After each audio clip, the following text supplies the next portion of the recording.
If you are wondering, I'm demonstrating an Amazon SageMaker Studio Jupyter Lab user interface, where I can execute code and observe its output interactively.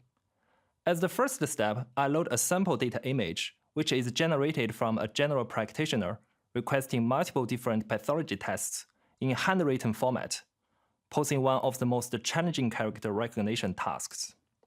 In this demo, we focus on the investigation field of this form, but the principle can be applied to any other field that is of interest in the real world. Next, let's see how Amazon text tract perform given this challenging image. Here, it returns 4 different test names it recognized with 100% confidence. But as you can identify, the second result, MEEC, doesn't look right given this image. What about leveraging the cutting-edge multimodality large language model for the OCR task? Here is how Amazon Bedrock Clause 3 Sonnet large language model performs on this task. It evaluates the readability of the overall form as well as the handwritten characters, and gives them 90% and 85% score respectively, which means it recognizes the task is not a 100% ideal one.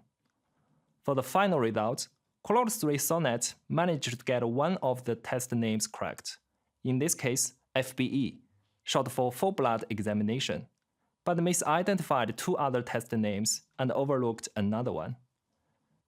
Now, what if we combine Amazon Text Tract and Amazon Bedrock together?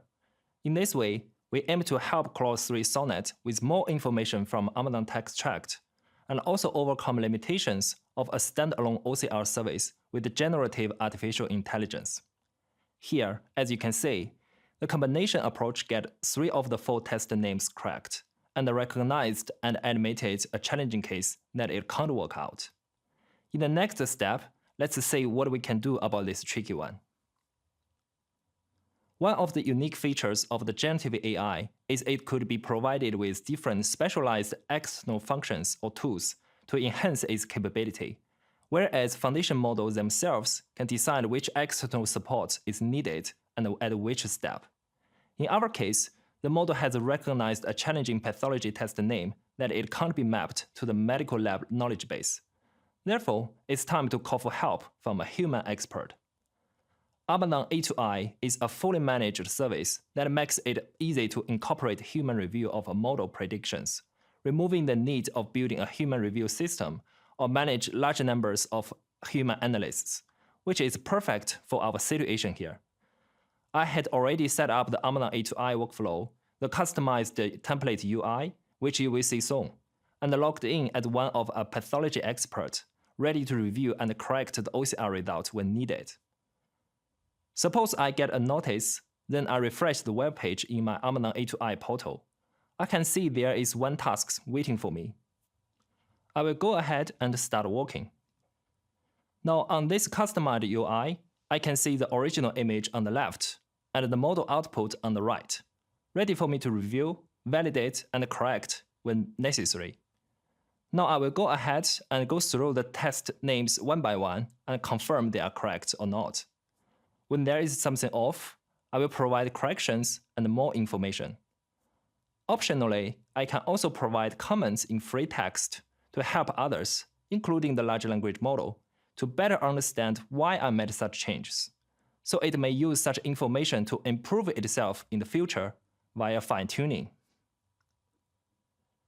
Now, all the model predictions has been reviewed, and let's go back to the Amazon SageMaker Studio and see what the final data looks like. Amazon A2I writes all the data back to Amazon Simple Storage Service S3. Here, we use Amazon Software Development Kit SDK for Python to download them from the Amazon S3 to the Amazon SageMaker Studio Jupyter Lab for our inspection. Not surprisingly, it's a nested JSON file.